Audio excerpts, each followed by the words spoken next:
Toes walking for 6 months cause plantar fasciitis.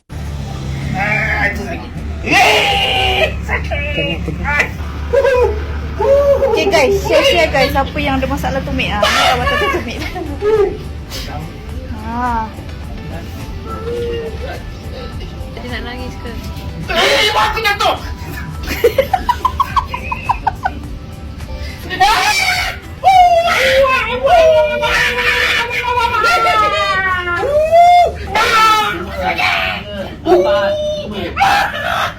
Nak nangis. Kiri khas sebentar untuk tumit kanan. Video ah. Tak benar dah.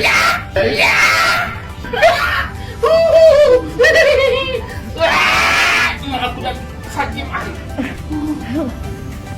Sebab sakit tumit di sini, sakit di sini, tetapi inflamasi di atas. Kalau saya buat sini, saya buat atas, nanti dia akan melibat ke bawah. Nampak tak? Sini sakit, rasa tak? Sini tu sakit, sini tu sakit, sini aku sakit. Sini kurang makan. Tahu sakit. Sakit mak.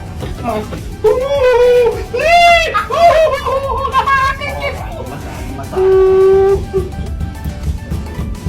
Bukan di peluk, dia masuk pun peluk. Saya bersyukur-syukur ni. Bukan peluk lagi. Tak baik. Sakit mak. Ui, mak sakit kaki aku mak.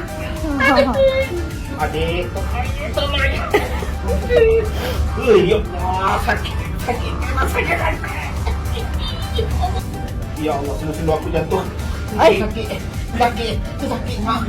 Sakit.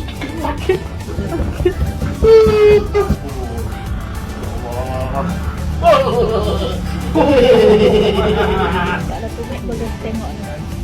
Abang ni dah 3 tahun sakit tumit tak hilang.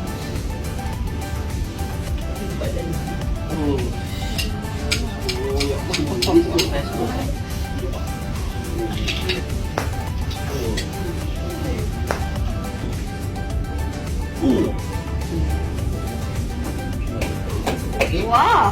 Okey, raja bang. Mak tadi nangis kena ecik. Kenlah kaya. Jangan turun. Tak patah ni. Turun. Belum ni langsung ini tak ni. Setakat ni alhamdulillah. Okeylah, boleh tepuk. Sebelum ni langsung tak boleh. Ni boleh tekan. Dan ni okeylah. Plantar fasciitis is relieved.